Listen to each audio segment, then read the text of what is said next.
Praise the lord. ನಾವು ಪ್ರಕಟಣೆ ಗ್ರಂಥದಲ್ಲಿ ನಾವು ನೋಡ್ತಾ ಇದ್ದೇವೆ, ಸಿಂಹಾಸನ ರೂಢನಾದ ಯೇಸು ಕ್ರಿಸ್ತನು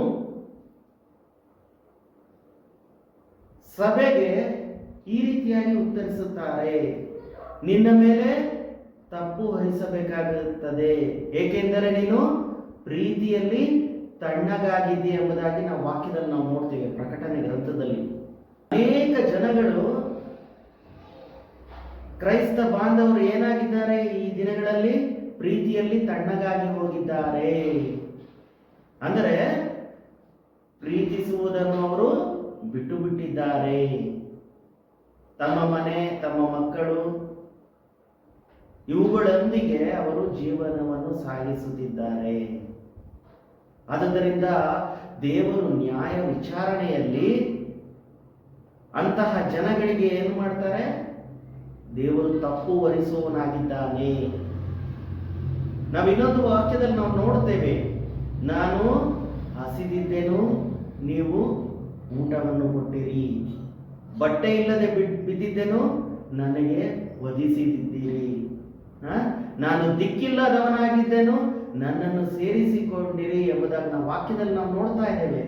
ಬಲಗಡೆಯಲ್ಲಿ ನ್ಯಾಯಾಸನದ ಮುಂದೆ ನಿಂತಹ ಜನರು ಸಿಂಹಾಸನ ರೂಢನಾದ ಯೇಸು ಕ್ರಿಸ್ತನಿಗೆ ಕೇಳುವಂತ ಒಂದು ಪ್ರಶ್ನೆ, ಸ್ವಾಮಿ ನಿನಗೆ ನಾವು ಎಲ್ಲಿ ಮಾಡಿದ್ದೆವು ಸಹಾಯ ಎಂಬುದಾಗಿ ಕೇಳುವಾಗ ಆತನು ಯೇಸು ಕ್ರಿಸ್ತನು ಉತ್ತರಿಸುವಂತ ಉತ್ತರ,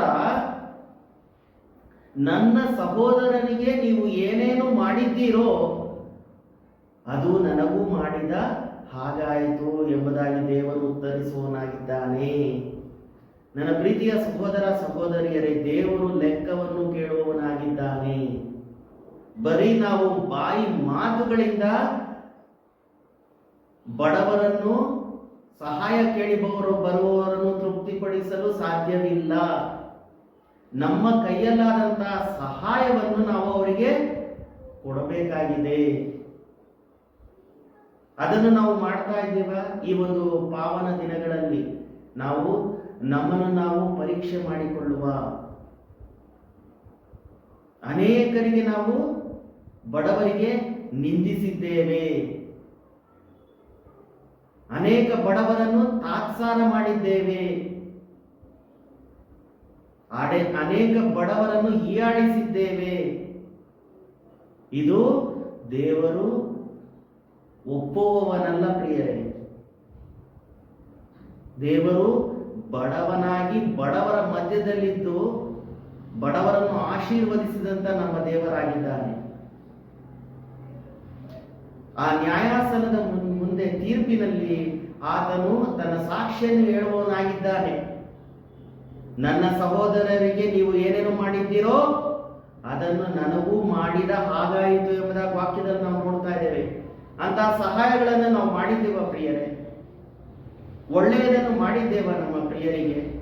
ಬರೀ ನಮ್ಮ ದ್ವೇಷ, ಹೊಟ್ಟೆ ಕಿಚ್ಚು, ಹಗೆತನ, ಅಶಾಂತಿ, ಜಗಳ ಇವುಗಳನ್ನು ನಾವೇನ್ ಮಾಡ್ತಾ ಇದ್ದೇವೆ? ಅಭ್ಯಾಸ ಮಾಡ್ತಾ ಇದ್ದೇವೆ. ಇದು ದೇವರಿಗೆ ಅಸಹ್ಯವಾಗಿದೆ. ಆದ್ದರಿಂದ ದೇವರು ಏನ್ ಹೇಳ್ತಾ ಇದ್ದಾನೆ? ನಿನ್ನ ಮೇಲೆ ಒಂದು ತಪ್ಪನ್ನು ಹೊರಿಸುತ್ತೇನೆ, ನೀನು ಪ್ರೀತಿಯಲ್ಲಿ ತಣ್ಣಗಾಗಿ ಹೋಗಿದ್ದಿ, ಪ್ರೀತಿಯಲ್ಲಿ ಬಿದ್ದು ಹೋಗಿದ್ದಿ. ನೀನು ಎಲ್ಲಿಂದ ಬಿದ್ದಿದ್ಯೋ ಪುನಃ ನೀನು ಎದ್ದು ಬಾ. ಅಂದ್ರೆ ಪ್ರೀತಿಯನ್ನು ಅಭ್ಯಾಸ ಮಾಡಿ ಎಂಬುದಾಗಿ ದೇವರು ನಮ್ಮನ್ನು ಕರೆಯುವವನಾಗಿದ್ದಾನೆ. ಇಂತಹ ದೇವರು ನಮ್ಮ ಎಲ್ಲ ಕಷ್ಟಗಳಿಂದ ನಮ್ಮನ್ನು ಬಿಡಿಸುವವನಾಗಿದ್ದಾನೆ. ನಾವು ಆತನಲ್ಲಿ ಭರವಸವಿಡುವ, ನಮ್ಮ ಕೈಯಲ್ಲಾದಂತಹ ಸಹಾಯಗಳನ್ನು ನಮ್ಮ ಪ್ರಿಯರಿಗೆ ನಾವು ಮಾಡುವ. ಮದರ್ ತೆರೇಸಾ ಬೀದಿಯಲ್ಲಿ ಬಿದ್ದಂತಹ ಅನೇಕ ಬಡ ಮಕ್ಕಳನ್ನು ಕರೆದುಕೊಂಡು ಬಂದು ತನ್ನ ಕೈಯಿಂದ ಸ್ವಂತ ಭಿಕ್ಷೆಯನ್ನು ಬೇಡಿ ಅವರಿಗೆ ಆಹಾರವನ್ನು ಕೊಡುತ್ತಿದ್ದಳು ಎಂಬುದಾಗಿ ನಾವು ಮದರ್ ತೆರೇಸಾ ಒಂದು ಜೀವನ ಚರಿತ್ರೆಯಲ್ಲಿ ನಾವು ಓದ್ತೀವಿ. ನಾವು ಮಾಡ್ತಾ ಇದ್ದೇವ ಪ್ರೀತಿಯ ಜನರೇ? ಇಂತಹ ಸೇವೆಯನ್ನು ನಾವು ಮಾಡ್ತಾ ಇದ್ದೇವ? ಎಷ್ಟೋ ಜನ ಬೀದಿಯಲ್ಲಿ ಬಟ್ಟೆ ಇಲ್ಲದೆ, ಆಹಾರವಿಲ್ಲದೆ ನರಳುತ್ತಾ ಇದ್ದಾರೆ. ನಾವು ನೋಡಿ ಸುಮ್ಮನೆ ಹೊರಟೋಗ್ತೀವಿ. ಇದೇನಾ ಕ್ರಿಸ್ತನ ಪ್ರೀತಿ ನಾವು ಬೇರೆಯವರಿಗೆ ತೋರಿಸುವಂಥದ್ದು? ನಮ್ಮನ್ನು ನಾವು ಪರೀಕ್ಷೆ ಮಾಡಿಕೊಳ್ಳುವ ಪ್ರಿಯರೇ, ನಮ್ಮ ಆತ್ಮದಲ್ಲಿ ಅವಲೋಕನ ಮಾಡಿಕೊಳ್ಳುವ. ನಾವು ಸರಿಗಿದ್ದೀವ? ಬರೀ ಸಂಡೆ ಪ್ರಾರ್ಥನೆ ಮಾಡಿ ಬೈಬಿಲ್ ಓದಿದ್ರೆ ದೇವರು ಆಶೀರ್ವಾದ ಮಾಡುವವನಲ್ಲ. ಅದನ್ನು ನಾವು ಕಾರ್ಯದಲ್ಲಿ ಮಾಡಬೇಕಾಗಿದೆ. ಸಂತೋಷವಾಗಿ ಕೊಡುವವನ ಮೇಲೆ ದೇವರ ಒಂದು ಆಶೀರ್ವಾದವಿದೆ.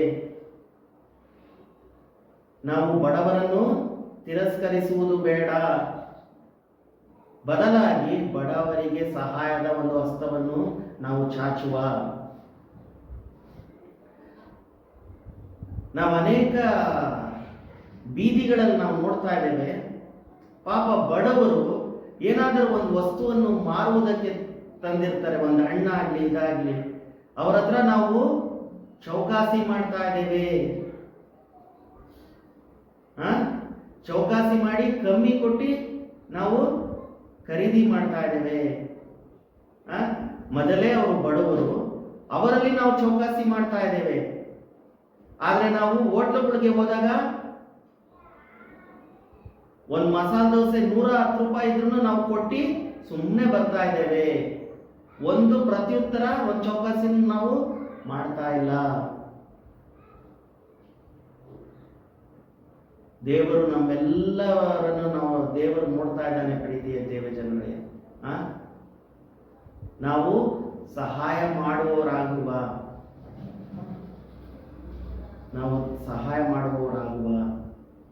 ಸಹಾಯ ಮಾಡುವುದಾದರೆ ದೇವರು ನಮಗೂ ಸಹ ಸಹಾಯ ಮಾಡುವವನಾಗಿದ್ದಾನೆ. ನಾವೆಷ್ಟೋ ಜನ ಕಷ್ಟದಲ್ಲಿದ್ದವ್ರನ್ನ ನೋಡಿ ಸಂತೋಷ ಪಡ್ತೀವಿ, ಗೇಲಿ ಮಾಡ್ತೀವಿ. ಆದರೆ ದೇವರು ವಾಕ್ಯದಲ್ಲಿ ನಾವು ನೋಡ್ತಾ ಇದ್ದೇವೆ, ದೇವರು ಕಷ್ಟದಲ್ಲಿರ್ಬೇಕಾದ್ರೆ, ಕೆಟ್ಟವರು ಕಷ್ಟದಲ್ಲಿರ್ಬೇಕಾದ್ರೆ ದೇವರು ನಗುತ್ತಾನೆ ಅಂತ ಬರೆದೈತೆ ವಾಕ್ಯದಲ್ಲಿ. ನಾವು ಮನುಷ್ಯರಿಗೆ ಹೆದರುವುದು ಬೇಡ ಪ್ರಿಯ ದೇವಜನರೇ. ದೇವರಿಗೆ ನಾವು ಹೆದರುವ ಈ ಒಂದು ಪಾವನ ದಿನದಲ್ಲಿ ನಮ್ಮನ್ನು ನಾವು ಪರೀಕ್ಷಿಸಿಕೊಂಡು ದೇವರ ಆತ್ಮನ ಮೂಲಕ ಆತನ ಸನ್ನಿಧಿಗೆ ಬರುವ. ಹೀಗಾಗುವಂತೆ ದೇವರ ಆತ್ಮನು ನಮ್ಮೆಲ್ಲರನ್ನು ಸಹಾಯ ಮಾಡಲಿ, ನಮ್ಮನ್ನು ಬಲಪಡಿಸಲಿ. ಆಮೇಲೆ